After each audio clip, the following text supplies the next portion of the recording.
Hello everyone, today we have Udish Gautam here जिन्होंने score किया है 119 in the MHCET 5 years LLB law entrance exam.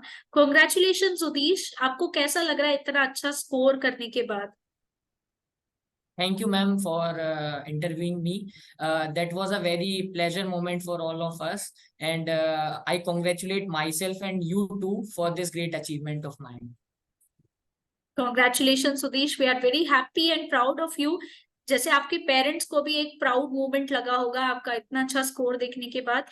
Everyone is very happy with the students performance कि कैसे students जो है अच्छे मार्क्स लेके आ रहे हैं इस एंट्रेंस एग्जाम में। So congratulations for that. And Udish, I would like to ask you, आपने क्या प्रिपरेशन स्ट्रेटेजी यूज करी इतना अच्छा स्कोर लाने के लिए इस एग्जाम में? Yes, ma'am. So I would like to start with the subject-wise strategies. So first of all, for English, for all the five subjects, I solely determined on the past year papers of MHCT examination. And as we all know, guys, that the MHCT 5 years papers are not in the public domain. So I downloaded it from certain sites and certain websites on the Google, and as well as from the YouTube channel of Be Educare. So it helped me a lot from that 5 years paper, past year papers of 5 year MHCET. I saw something very which are very helpful for you guys. So I would like to start with English section. In English, vocabulary section, grammar section, and passage sections are there. But in CLAT, it is only passages. So English section में आपका vocabulary भी रहेगा, English section में grammar भी रहेगा और English section में passages भी रहेंगे। तो वोकेबुलरी के लिए मैंने वर्ड पावर मेडिजी को सोलिली फॉलो किया, और वोकेबुलरी सेक्शन को मैंने वर्ड पावर मेडिजी से किया। उसके बाद पैसेजेस के लिए जो क्लैट का मटेरियल होता है वो इनफ है। उसके बाद ग्रामर सेक्शन के लिए वर्ड पावर मेडिजी से भी थोड़ा थोड़ा ग्रामर हो जाएगा आपका, और इंग्लिश इज इजी एक बुक है उससे भी आपका हो जाएगा। तो इंग्लिश सेक्शन आपका ऐसे होगा। बट अगर आप सोलिली रिलाई कर रहे हो क्लैट के मटेरियल पे, तो फिर एमएचसीईटी की इंग्लिश आपसे नहीं होगी, क्योंकि पैसेजेस के साथ एमएचसीईटी में वोकैब और ग्रामर भी आने वाला है। Then second thing is of about GK. तो जीके में करंट अफेयर्स और जीके रहता है एमएचसीईटी में, but in CLAT examination GK is of current affairs only. But MHCET में करंट अफेयर्स और जीके स्टैटिक भी आता है, मतलब स्टैटिक ज्यादा रहेगा और करंट अफेयर्स कम रहेगा आपका। तो स्टैटिक के लिए मैंने लूसेंट की बुक फॉलो करी और बी एडुकेयर का यूट्यूब वीडियोस में देखता था। उसके बाद एनालिटिकल रीजनिंग।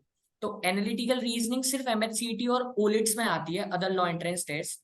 क्लैट में क्रिटिकल रीजनिंग ही आती है। और अगर कोई सोचता है कि क्लैट का उसने पूरा पढ़ लिया तो ओलिट्स भी कर लेगा, ऐसा नहीं है। ये मिथ बूस्टर है, बट ऐसा नहीं है। आप क्लैट का पढ़ के ओलिट्स नहीं निकाल सकते। क्लैट में क्रिटिकल रीजनिंग आती है, ओलिट्स में एनालिटिकल रीजनिंग हाई वेटेज का रहता है।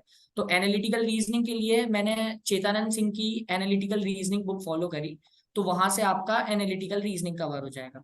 फिर आता है मैथ्स सेक्शन। मैथ्स सेक्शन आपका स्कोर बूस्टर है और आपके रैंक बूस्टर है। मैथ्स को most of the students ignore करते हैं कि मैथ्स तो 10 मार्क्स का ही है, इग्नोर कर सकते हैं, बट ऐसा नहीं है। मैथ्स आपको 1119 से 119 पे लेके चला जाएगा, अगर आपके मैथ्स में सारे सही हैं। तो मैथ्स एक इंपॉर्टेंट सेक्शन है, तो मैथ्स को भी कवर करते चलिए, उसको इग्नोर मत करिए। फिर आता है आपका which section I am legal. Skipping, legal legal. Reasoning, the most important section, legal reasoning. तो लीगल रीजनिंग के लिए एपी भारद्वाज सर की एक बुक है, तो वो मैंने फॉलो करी, और उसके साथ साथ वीडियोस भी मैं यूट्यूब पे देखता था।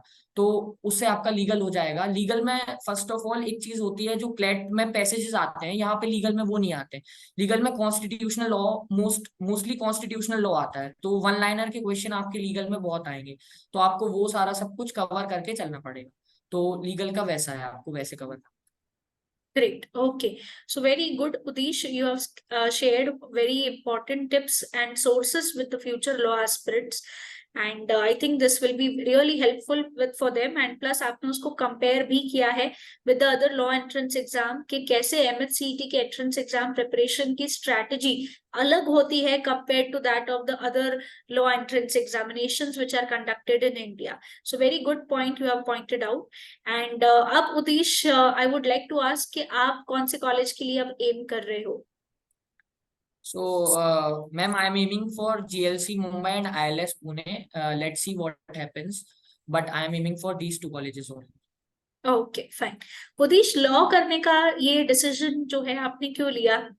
कि क्या सोच के आपने डिसाइड किया कि चलो लॉ एंट्रेंस एग्जाम्स जो है हम अपीयर करते हैं, फिर आगे देखा जाएगा? Why did you decide to pursue law as a career? Ma'am, as we all know that being a lawyer, it is a very difficult task to being a lawyer, and some qualities of being a lawyer, I find it in myself in class 9, 10th only. So I thought that I would be a great lawyer if I would pursue this field. So that, as we know that being a lawyer, you should be a good reader, avid reader, good orator. So I saw some qualities of being a lawyer in myself. So I thought I would be going to this field only. That's why I pursued. Definitely, I really wish that that you become one of the top advocates of our country. My blessings are with you. Thank you, ma'am. Yes.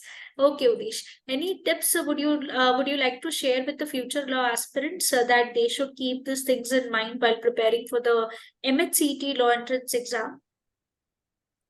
Yes, ma'am. First of all, ma'am, mocks are the most important thing to crack this examination, because as we know that mocks अगर आप नहीं करेंगे तो फिर नहीं हो पाएगा, क्योंकि mocks से ही आपको पता चलेगा कितना score you are scoring and कितना आपको एनालिसिस करना है। तो mocks तो इम्पोर्टेंट है, और mocks के साथ साथ analysis of the mock is the most important thing you should do. तो अगर आप मॉक दे रहे हो और आपके मार्क्स 106 आए हैं, तो आपको उसको देखना पड़ेगा कि जो आपके 44 क्वेश्चंस गलत हुए हैं वो कहाँ से गलत हुए हैं और किस सेक्शन में सबसे ज्यादा गलत हो रहे हैं। फिर उसके बाद जो 106 आपके सही हुए हैं, as we know that MHCT is not a negative examination, it is not having negative marking. तो आप 106 में आपके कुछ फ्लूक्स भी रहे होंगे, तो you should also see 106 marks of the question, 106 question of that particular भी एनालिसिस करना पड़ेगा कि 106 में से आपने कितने फ्लूक्स मारे थे। तो आपको वो भी एनालिसिस करने में पता चलेगा कि यार मेरे मार्क्स तो 98 ही आ रहे थे, जितना मुझे आता था 8 तो फ्लूक सही हो गए मेरे। तो वो उन 8 क्वेश्चन को भी आपको प्रिपेयर करना पड़ेगा, और वो जो 44 रह गए उनको भी प्रिपेयर करना पड़ेगा। और एट लास्ट जब आप पेपर देने जा रहे हो, तो आपको वो 150 के 150 क्वेश्चन ही आपको एक बारी गो थ्रू करना पड़ेगा, प्रिपेयर करना पड़ेगा कि ये क्वेश्चंस मैंने किए थे, क्योंकि आपके जो 98 सही भी हुए थे, आप chances are high that you will forget these 98 questions also. तो आपको वो 150 के 150 गो थ्रू करना पड़ेगा पेपर देने से पहले। तो I would suggest that 20 mocks are enough for this examination, because it is not that tough examination like CLAT and other. So MHCT is a very good level examination, so you can score good much marks by giving at least 20 mocks you should give, so that you will also score in particular sections also. Correct. That's Correctly stated, Utish, that mock test helps you to know what are your strength and what are your weaknesses, और फिर उन weaknesses पे focus करके make sure करना है कि हम उसको rectify कर रहे हैं और उसको हम अपनी strength बना दे रहे हैं। Very good, Utish. So I think this will help to the other law aspirants very, very much. So I thank you, Utish, for giving so many tips to the future law aspirants, and the Educare family wishes you all the very best for your future. it.